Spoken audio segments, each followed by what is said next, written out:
Welcome to the Consulting Success Podcast. I'm your host, Michael Zapersky. In this podcast, we'll dive deep into the world of elite consultants, where you'll learn the strategies, tactics, and mindset to grow a highly profitable and successful consulting business. Hey, it's Michael Zapersky, and today I'm very excited to have Jason Treu joining us. Jason, welcome. Hey, thanks for having me on the show and speaking to your fantastic tribe. Yeah, awesome. Excited for this. So, Jason, for those who aren't familiar with your work and what you're up to, tell them what you do. Well, I'm an executive coach. I work with entrepreneurs, executives, and rising stars to help them increase their leadership and performance. And also, I focus on a big set of my clients also on their career blueprint, and that's also either starting their business from scratch or taking it to the next level. Okay, great. And let's kind of go back a little bit. Maybe before you got into executive coaching and kind of the whole consulting realm, what were you up to? I mean, where did you get started? What did your first job or two look like? Well, I started out going to law school and I thought I wanted to practice law, and I realized that just wasn't for me. So I decided to go west because I was in New York at the time and go out to San Francisco and Silicon Valley and do technology marketing. So that was out there during the gold rush. So there was a lot of highs, a lot of lows. I got to work with Steve Jobs, Mark Cuban, a lot of really well-known people in Silicon Valley in a variety of ways. So it was an interesting time to be there and exposed to being in a whirlwind. Do you remember the moment when and maybe it wasn't a moment, maybe it was a buildup, but when you decided that you want to go off on your own and run your own show? Yeah, I started over a period of time to realize that whenever I was externally focused and working on product launches, talking to other people, working with them in some capacity, I was really operating at my highest level. And whenever I was sort of off cycle and having to be in the corporate office and just work internally and do a lot of documents and be by myself, my productivity went way down and I became really bored. And so I realized at some point that I really needed to do something else, but I didn't know what that was. So really by chance, I had built a pretty great social life and meeting people, and a couple of my friends asked me to help their friends move from one city to another. I just did it. And within 3 months, people that were really introverted and having a really hard time with the move were doing better at work than they ever thought, way better social life. So I thought to myself, well, maybe I might have something here. So I decided to bring the idea to someone in an existing business about just something super small, like how to build a great social life in 30 days or less, because there wasn't anything out there. And I was like, well, if I can take this and turn it into something, I then can probably steer this in a business direction. And that's ultimately what I did. And what form did that take? Initially when you developed it, was it a product? Was it a service? I did a book actually on it because it was easier to crystallize everything. And so I went to someone and I sold them, and I just basically, someone I knew, and literally did a PowerPoint because it was the quickest, easiest way that I could do it. And I didn't spend a heck of a lot of time on it. Honestly, I just put something together. And then I just started to roll a book out of my head and all the stuff that I was doing and work with him on it, and just did that, and then worked on like a product and some services and did something pretty ad hoc, and then just kind of went with it. And then spent a lot of time on the infrastructure part of it. I just kind of threw it out there and saw what would stick. Right. So it's kind of like ready, fire, aim. Yeah. Yeah. Cool. Really. Yeah, well, I mean, it's imperfect action at its best, right? Just putting stuff out there and going with what you believe will work, and then optimizing and adjusting based on the feedback that you're getting from the marketplace. So at what point then did you transition into working with high performers and leaders? I mean, I know you work with leaders in 9-figure companies, so fairly large organizations. Like, at what point did you make that transition? Well, a couple of years after, probably, I had some people come to me for business things, even though personal things were an issue. And then I was like, okay, I need to go out and find a few people. So that's really what I did. I hunt and pecked some people who are having some challenges, more, I think, psychologically, that were affecting their business and their future decisions on what to do. And then really focused on those clients and way overserved them, because I needed to prove to myself that I could work with people like this and get them results. And so I spent like 6 months and my income went way down from what it normally was. But I was like, okay, I've got to be able to do this so I can take it to other people and confidently go in. Because the thing that I found executive coaches really don't do, and most coaches don't do, is that 75% of people's challenges are not external. They're not leadership. They're not performance. They're issues such as mommy and daddy told me to shut up at the kitchen table. So it's really difficult for me to be vulnerable and really talk in front of other people, right? When you get down to nitty gritty, it's all those things that start to happen, and patterns and blind spots are the things that hold you back. Well, you got to be able to get those quickly with people. You don't have a year with a therapist. You got to get them in 6-8 weeks with people and really get people honed in and laser focused on what it is that they need to do and why they are where they're at right today. So I realized that, and then I got help from coaching.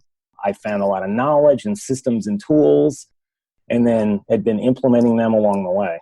I think one thing that you said there's really important, and that's that you, in some people's eyes, and maybe you felt yourself, were making a sacrifice, right? By having your income dip so that you could really work closer with clients, get in there, do what you need to do to create results. You had a long-term mindset, right? You weren't just trying to make the quick buck. You obviously saw, and it sounds like you saw the benefit that would come to you later on by putting in this work right now.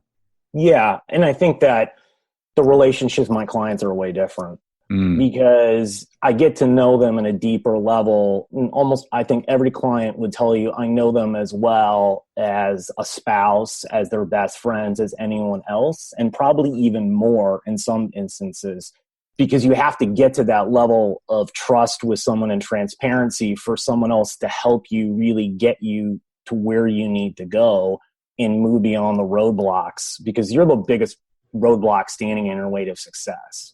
Definitely. That's anyone, right? That's me. That's any person, right? And so once you understand that, you realize that you need to get coaching, mentoring, and support from other people in order to really get to the next level. Yeah. I mean, couldn't say it better myself. I think if you look around at every high performer in the world has a coach, has a mentor, has someone to support them. Usain Bolt, world's fastest man, ran and won in many Olympics. When he won his first gold medal, didn't mean that he stopped having a coach, right? Continued to get coaching and support to become even better and even faster. Yep. So, one thing that you're saying, Jason, that really stands out to me, and I know that resonates with a lot of consultants, is that you made a pretty dramatic shift in ideal client selection and focus, right? Working with people more on kind of the personal, the social, the relationship, not so much business focus initially maybe, to then and now working with high performance executives and leaders. How did you make that shift? Did that just naturally evolve? Was it the fact that you deep down really felt like, hey, actually, I want to get more into the business space? And once you realized that, you said, okay, I'm going to have to do what I need to do. And that's what you just share with us, that you then played the long-term game. Can you just be a little more specific?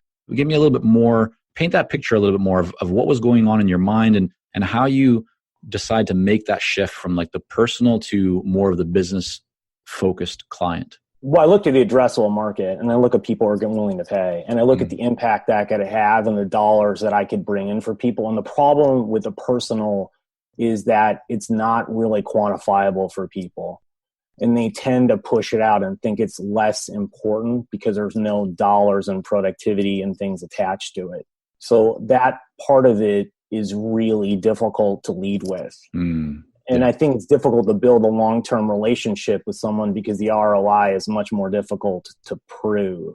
And I found people and then I looked at people who had businesses and I said, okay, well, what business would I want to emulate, right? That's significantly larger. And I had a really tough time looking at them and struggling to find it because I found that those people probably were not even producing the value, right? And so I thought to myself, okay, now I need to look in another direction. And that was the business market. So then the other part of it, it was like, okay, I can withstand ups and downs because people are going to always need something. They're going to always need to get to the next level or start a business or do something else. So if I can make myself get credibility and a brand and help people and get great client results, I'll have a lot more longevity and stability in order to build this over time. Yeah, it makes a lot of sense. And that focus on value certainly resonates with me. I mean, we focus exclusively in working with consultants, and we do that just because that's, one, the market that we know and we've worked in for so many years, but also demonstrating ROI and creating value is for us is a lot easier in there. And I think, as you said, just works for both parties really well. How about your marketing? I mean, how has that changed as your business has grown in terms of your marketing tactics or your sales approach? Just kind of comparing to when you got started to where now your business is much more developed and successful. What kind of shifts have you made in your marketing and sales? Well, I think part of it is, one, still getting referrals is a strong piece of the business because I have a lot of people who really got a lot out of it. But there are things that I'm trying right now, and then I started to think to myself as I was talking to coaches and mentors and other people, that you've got to start laying down bigger bets and finding wedges or Trojan horses or things that you can do. So one of the things that I recently did was a TED Talk. And I focused my TEDx talk on a how-to speech, which is probably a pretty rare speech. And it was how to get coworkers to like each other. And it's really how to build team performance super quickly. And I created a game out of it that I could go in and really do for a very low cost or free if I wanted to somewhere, right? And share it to people and they could actually use it and leverage it. So that was something that I'm using going about, because the thought process is that once I can get in and show value, right, then it's a lot easier to upsell afterward. Absolutely. Right. So that's an easy, and any team can use this, and essentially they just download it and play. It's like a card game. It's called Cards Against Mundanity, right? You sit in a circle and ask each other questions. And the point of it is that when you get shared empathy with people and emotions, you can really build deeper relationships, and the people that you like, you work harder with, you communicate, you want them to succeed, and people performance gets raised. And I practiced it with a half dozen companies and people and saw the results too, right? So I knew that now it's just a function of marketing. So that's part of it, right? And then I'm working on another book that's focused more on this, and that's going to be a lever point. I've been focusing on, I've done a podcast and focusing on following up with some of the people on that to get in with some decision makers, because that's a great way to get credibility. So I think you just got to try a variety of things over a longer period of time and find wedges and opportunities and see the things that are going to work. And if you can warm up people, it's better than a cold approach, obviously, right? And you've got to get creative in how you warm those people up. Definitely. So let's explore that for a moment. I think the podcast is a great example. So you started a podcast. Obviously, it helps to build authority, create greater visibility, but the end game is helping you to generate more business. What approach are you then taking to leverage and use your podcast to win more clients? Well, I think what you can do is you target the people that would be your ideal clients, right? And then what you do is you pitch them on doing a podcast, and you do obviously a really good podcast. And then afterward, marketing and doing it, you can follow up and just make an ask, right? You can say to them, hey, if you know anyone that might need coaching, or right now I can also throw out that I have this TEDx in the game and saying, hey, if your HR department or someone else would like to use this, go ahead, and I'm happy to help them do it for free, right? Well, again, the more that you give away, law of reciprocity, people want to help you. So you just got to do, that's how you follow up with it, right, in the podcast, which is pretty simple to do. And you can do them really low cost. Beautiful. Yeah, for sure. So we've had a couple of clients do this as well. You're essentially identifying ideal clients for you and then interviewing them on your podcast, which obviously is building the relationship with them and getting you to be very visible. And most people like to go onto podcasts because obviously it helps to build their brand, helps them kind of showcase their accomplishments. That's really smart. While we work with a lot of seasoned and experienced consultants here at Consulting Success, I'm often contacted by new early stage consultants. Invariably, the question I'm asked is, what are the steps I should take to become a successful consultant and grow my consulting business to my first 6 figures per year? Well, I'm excited to announce that we've opened the doors for our Momentum program. This is our most popular program for early stage consultants, and it has helped almost 1,000 consultants to start, run, and grow successful consulting businesses. It gives you the step-by-step plan to help you with your messaging, your fees, and pricing strategies, how to win more proposals, how to go to market more effectively, developing a marketing system to generate leads consistently, and so much more. And right now, until September the 19th, you can sign up for Momentum and get 50% off the regular price by going to consultingsuccess.com/audio. That's consultingsuccess.com/audio, AUDIO. Only 100 spots are available to join Momentum and get 50% off. This deal is only available until September the 19th or until all 100 spots are gone. We won't be opening up new spots in this program for several months, so don't wait. Go to consultingsuccess.com/audio. That's consultingsuccess.com/audio, AUDIO.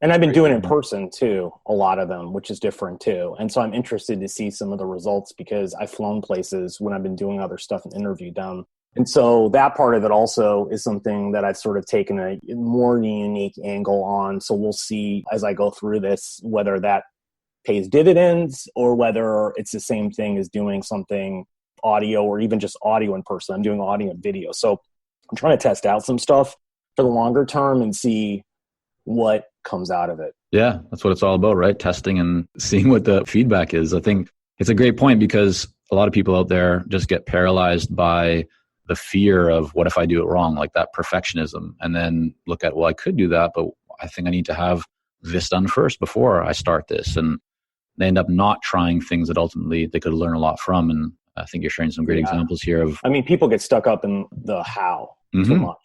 Yep. You just got to figure out the why, right? I mean, that's the drive. I mean, it's kind of like running. The difference this week, it's really funny because it's 20 degrees here in Dallas. I know for some people are like, oh, that's not that cold. Well, here it is. And the difference is because I have goals and I have drive, right? I'm going out there and doing it. If you have motivation, you wouldn't go outside and run, right? That's the difference. So you got to find your drive that's going to ignite you going forward. And that's comes from the why, not the how, because now you're getting bogged down in unnecessary details and asking questions that literally, if you just started, you'd figure them out. Yeah. Beautiful. So let's explore that drive for a moment and talk about your book, because you've driven sales of, I believe, if I read correctly, over 40,000 copies of your book, Social Wealth. What was the biggest factor in selling that number of copies? Well, I spent a lot of time researching it and speaking to people. So the quality and the depth of the book and what I was doing, I mean, I spent like 13 months writing, coming up with it, and that was really helpful. And then the other part of it was that I realized that there were people out there that knew how to market this book, because I had done one before and it had done okay, but not near as well as I thought that it should have done. And so I went out there and just Googled and found great people that had marketed books that were more up and coming, young and hungry. And I spoke to them and then signed up for a class. And actually I negotiated a deal with one of them just to do the marketing part, because I had already written the book, so I didn't need that part of it. Right. And that really made a significant difference because I got a lot of tips, a lot of help. And they were really hungry too, because they had to prove their business out, right? So then they were going to try to help me more than someone else who had an established business who had significantly less than really motivation or drive, right? Because they already had established business. So I realized that's really important too, is that you can pay someone a lot of money and there's a point for that, but oftentimes it's finding people who are on the way up that are your best bets, because while they might not have much knowledge, they'll give you a lot more and they'll help you because their business is hanging on what you do. Because if you do well, that is going to potentially create significant revenue for their business. Jason, can you share with us maybe one or two tips that in terms of marketing your book that you just found made a big difference? Yeah, I mean, I think the things that probably will still work is getting people to write reviews on your book. Because Amazon, part of the algorithm is gamed into getting reviews. So I went out and tried to get people to review it. And I mean, it's really hard. I mean, it's not as hard as getting people to review your podcast, but it is pretty hard to get people to do it. So I really worked diligently, and I gave people like an advanced copy, and I gave a bunch of people like 30 minutes free consulting on top of it if they did it. So that was helpful, and that took a lot of my time, but I knew that every review that I got would really impact the sales of the book, and that's how people look on Amazon, right? I also put everything on Amazon because I knew that if you spread the book sales, it would hurt your overall credibility. And so I said, I'm going to go all in on Amazon on doing that. And so that, to me, was probably one of the most helpful things that I could have done at that point. And I think it's still highly relevant. You can get your friends to share it on Facebook and doing all that stuff, but that's still hard because you're dependent on all that stuff. But I think right now, probably the other thing, if I were going to, while writing the next book, there are two thoughts that go through my mind. That the market is really saturated. So writing a book, you're better off to write a 30, 40 page book that's very niched and very specific and very how-to. That is going to be really helpful. If you want to write a book that's like over 100 pages, you got to have a lot of meat in the book, because I find that's the problem, right? My book, the difference between mine and like a lot of the other ones were like, I didn't put a ton of examples in because I don't need a 300-page book to overwhelm people to prove to you that I know what I'm doing. Either you take the advice and you use it because it works, or you don't. Right. And then, so I did it in a different way, but I put a lot of meat in there. I didn't do the typical 30% content, 70% sales. I gave like 90% content, and like the best content I had that I would teach clients and they would pay for. So literally you were buying a $7 book that people are paying thousands of dollars for and getting the exact same information. Sure, it's in a different form, but you're getting it. It's not like I'm telling someone different information in the book than I would if they were sitting in front of me. Right, that's for sure. Part of it. So people get a lot of value out of it. I think that's the problem. I think the third thing is that you got to spend enough time doing it. I know there's a lot of people that say you can write a book in 3 months. Well, if you do a niche targeted small one, you probably can, because there's enough knowledge in your head with doing some research to do it. But if you want to do a bigger book, you got to spend some time and really write it and dedicate yourself to it, because there's so much noise out there. You'll never break through to get to the next level. And I think that's a problem a lot of people. Yeah. And definitely also, I mean, on the front of, there's the time to write the book and get help with editing and all that kind of stuff. But there's also the time that a lot of people don't consider, which is, as you've talked about, the time to market the book, right? Like it's one thing to creation is one element, but if you don't promote it heavily, and even a lot of trade publishers these days won't promote your book, they're expecting you to do it. So you have to be prepared to really hustle, to really get the word out there if you want it to be seen. And okay, so your book has definitely played a role in building your business. The podcast is something that's making some things happen, and you're experimenting there. What else? What else has had a big impact in helping you to land clients and grow your business to the point that? Yeah, I don't know yet, but the TEDx talk, I really think will have a significant impact on it. And I spent a lot of time trying to figure out how to do the talk, because I sat down with one of my mentors in last May, and he was like, you got to do something that could be viral. You may be wrong, but you got to do something that's viral, and you've got to do something that 99% of people are not going to want to do, because you got to go where the puck is going, not where it already is. And so then I sat down and looked at a lot of stuff, and I was like, okay, well, if I do a TEDx speech, and then I was like, well, if I do that, I got to do a how-to speech where people walk away and they get something that they actually utilize. So then I can start marketing without having to create something beyond, because most TEDx speeches are big ideas, right? They're not specific ones, because it's way harder to go and do that talk. That's why there are very few of them percentage-wise. So that's really what I started to do, and was like, it's a great wedge, and it builds a speaking topic and a platform for me to leverage and use. And it's for corporate America, or it's small businesses, or anyone else that has a team of people of any size, right, that's working with them, or even people who are a consultant that want to work with outside people can leverage it, right? So I thought to myself, well, this is a great way to try to do something. So then I put all this stuff together. I spoke to a lot of people. I found a great speaking coach, but also I found a speaking coach who was running a TEDx and one of the top ones, because then I was like, okay, well, they can help me figure out how to get into them and what the mind of the organizers are, right? So I strategically placed this thing. And like I was doing my slides, I hired someone not only do the slides for the TEDx, but I had them do the slides for what I could do for a corporate presentation, because some people want a lot of slides, right? They still are fixated on that. Well, I was like, okay, I got to build out all this stuff. So I sat down and thought through the process from front to end before I got started, and thought to myself, okay, who are the decision makers? What is it they're going to want? And how can I potentially leverage this? And what would be the outcome? And then also sat down and wrote down other things I could do, and thought to myself, this probably is one of the higher value things I could do overall. Love it. It's a great idea, and certainly a big thing to take on, but could certainly pay some very big dividends. That's exciting, Jason.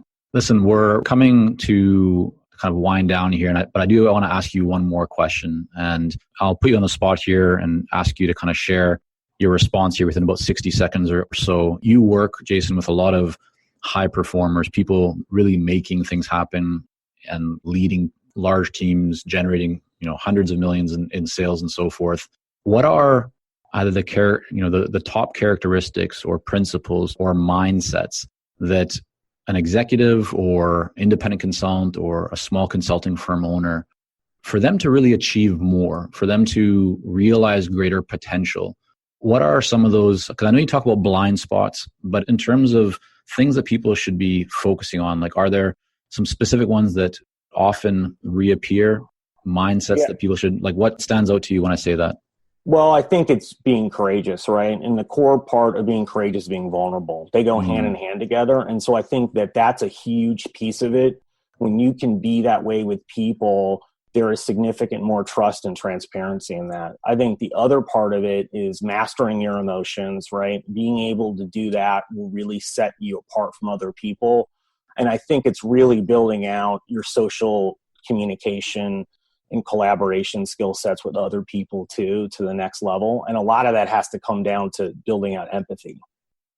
That's awesome. Just elaborate a little bit more on that last piece. So when you say building out empathy, what exactly do you mean? What will that look like? When you can start to really understand why people are doing what they're doing and their fears, their challenges, how to make them successful, what's going on in their business, their organization, their people, you can serve them a lot better and you hit a lot less roadblocks. And people appreciate that because you know that you have their best interests at heart, right? And they know that you care, because people who do things like that just care, because the only people who do are typically the closest people in their life. So I think it works extremely well. It's just very hard because most people are thinking about what's in it for me, right? We have a taker society, or matching, right? Very few people are giving. And I think that has to be a giving mindset, and it can't be something that you're trying to get something from someone else.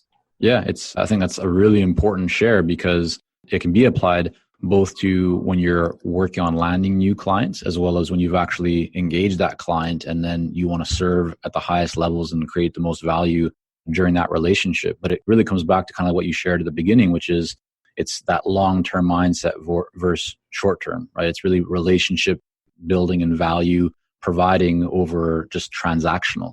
Just a really important lesson, I think, for people to hear. So thank you again for sharing it. And Jason, thank you again so much for coming on here today. Really enjoyed this brief conversation and kind of exploring your journey. I know there's so much more that people can learn from you. So what's the best way for people to connect with you and learn more about your work?